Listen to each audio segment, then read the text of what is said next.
Llega el editorial de Fernando Londoño.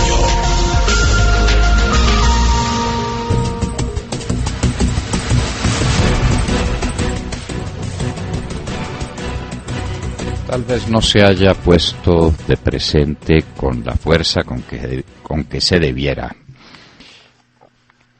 Un tema que creemos esencial para esta campaña política que se adelanta y que está llegando ya a su término. Estamos acabando la campaña política para elegir un Congreso de la República. ¿Cuál Congreso?, nos preguntamos. El Congreso despreciado, desprestigiado, que los colombianos consideran como la peor de las pestes.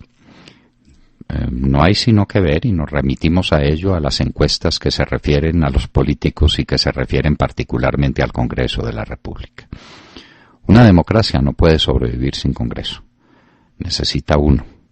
Y hasta ahora, en estos años, hemos tenido el Congreso que nos merecíamos. Un Congreso de gente envejecida, de gente que ha sabido engarzarse en el erario público y en las ventajas públicas y en la mecánica pública para eternizarse en el ejercicio del poder. Y eso ha conducido a la crisis de fe que tienen los colombianos en su parlamento. No cree en él. Y no cree en él con justa razón. Todos los grandes temas que se le proponen son temas que quedan postergados.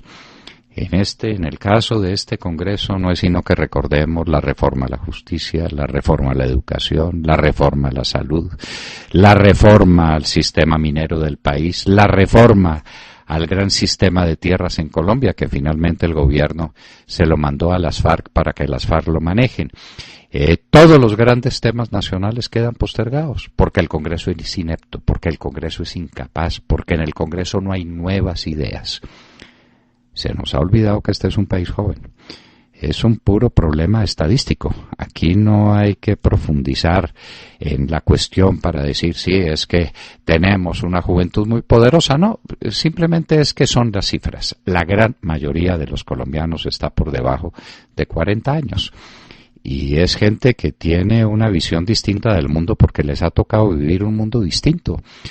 A los de mi generación el computador fue una novedad. Como la generación de mis padres el avión fue una novedad, pero ahora estos jóvenes nacieron con un computador, nacieron con el desarrollo tecnológico, nacieron con un mundo de un desarrollo económico sorprendente y espectacular, con un mundo pequeño, un mundo globalizado.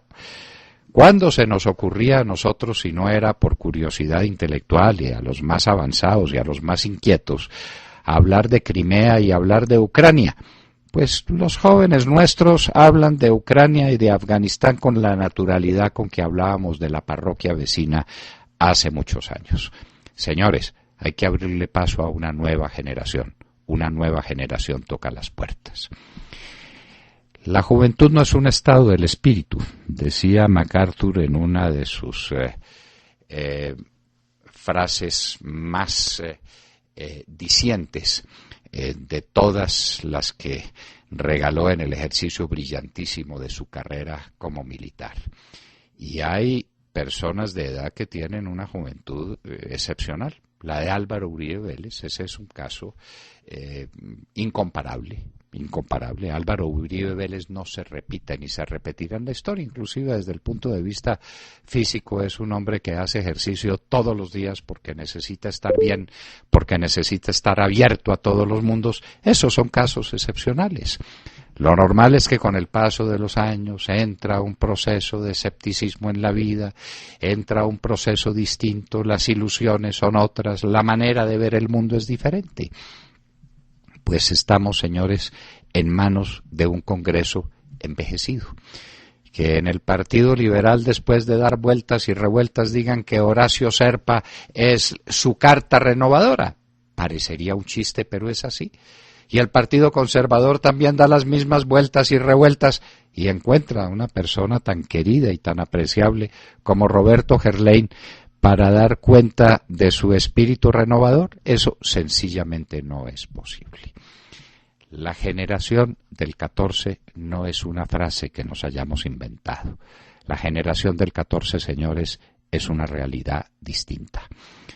Para referirme a la gente de mi generación, es la generación de los hijos. De esos hijos que han tenido la oportunidad de vivir en un mundo diferente. De esos hijos que cuando terminan la universidad dicen, aquí empezamos. Nosotros terminamos la universidad y decíamos, aquí terminamos. Era lo que la sociedad nos podía dar. Ni hablar de maestrías, ni de doctorados, nada de eso existía en nuestro tiempo. Éramos nosotros los que doctorábamos a otros y lo hacíamos con nuestro propio esfuerzo y nuestro propio empeño. Los jóvenes de hoy terminan su carrera, terminan su grado básico en la universidad y empiezan una nueva carrera, que es una maestría, que es una especialización, que es un doctorado, un mundo mucho más exigente, un mundo mucho más complejo. Pues ahí tenemos en el Centro Democrático, señores, esa generación. Y no por casualidad, es un hecho perfectamente voluntario y consciente del presidente Uribe, que está diciendo, soy abuelo, un abuelo lleno de juventud y lleno de energías, pero quiero dejar el país en manos de una generación nueva. Y la ha traído al Congreso. Esta apuesta generacional es una apuesta fundamental para el porvenir de la República.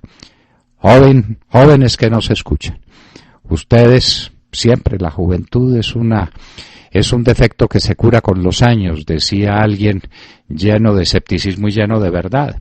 Pero ustedes se creen eternos y son transeúntes por la vida, y en un rato más tendrán muchos años, pero ahora tienen el compromiso con la patria, el compromiso de la renovación, el compromiso de darle un nuevo aire, y ese aire está en la lista del Centro Democrático. Revísenla y encontrarán las figuras jóvenes, las mismas a las que la Hora de la Verdad ha venido entrevistando en los últimos meses. Hoy fueron Iván Duque y Viviana Manrique, ayer fue Paloma Valencia, después tenemos los senadores por Caldas, por todos los lugares del país, en todas partes, en Bolívar, en Córdoba, en el Cesar, en todas partes. Gente nueva, gente distinta, gente que no tiene ataduras con el pasado.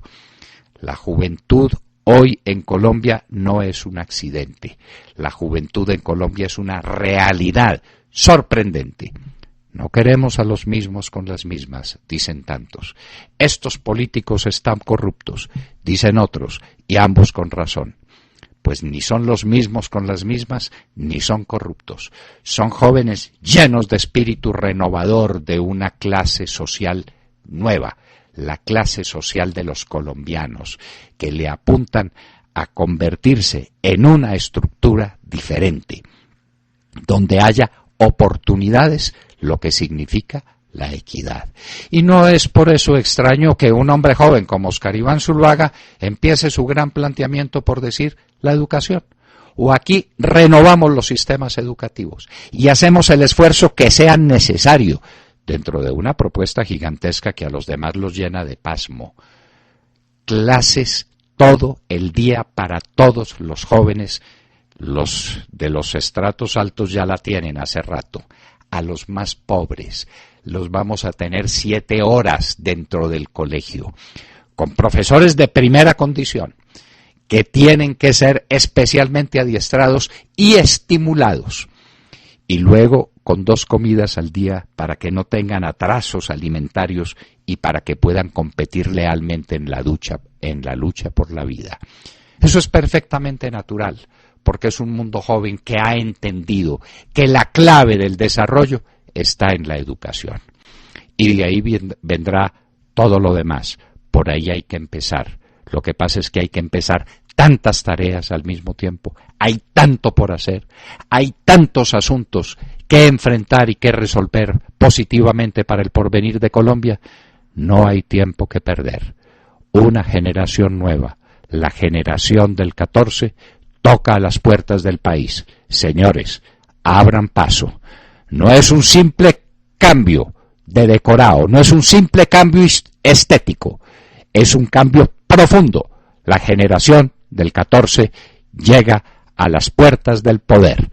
cuando usted vote por el centro democrático, le ponga la cruz al centro democrático, donde encontrará la mano en el pecho y encontrará el corazón grande, el corazón del presidente Uribe, sabrá que está votando, entre otras cosas, por una generación nueva y distinta, la generación del 14.